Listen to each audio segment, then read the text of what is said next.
Inside పైపులు ఉంటాయి మనకి, ఇలా 2 వైపులు వస్తాయి మనకి.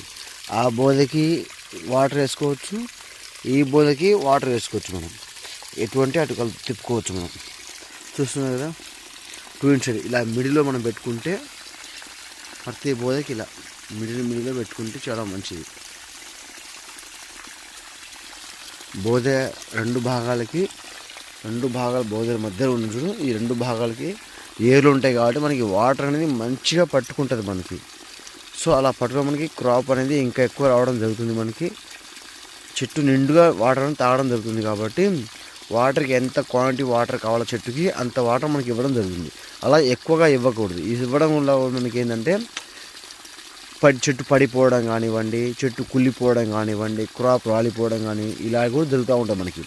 సో అలా చేయకూడదు. ఎంత తగిన మోతాదో అంత తగిన మోతాదు ఇవ్వండి. అది కూడా కింద ఇచ్చేటప్పుడు మనము మినిమం కొన్ని డేస్ అంటూనే ఇవ్వాలి, ఎక్కువ రోజులు ఇవ్వకూడదు. ఒకరోజు ఇస్తే మళ్ళీ ఒక 10 days దాకా గ్యాప్ ఇవ్వాలి. ఎందుకంటే కట్ట మొత్తం ఎమ్ముకున్న తర్వాత పడిపోయే అవకాశం ఉంటుంది మనకి చెట్టు అనేది. సో కాబట్టి ఎక్కువ శాతం మనం ఇవ్వకూడదు. సో ఓకేనా ఫ్రెండ్స్.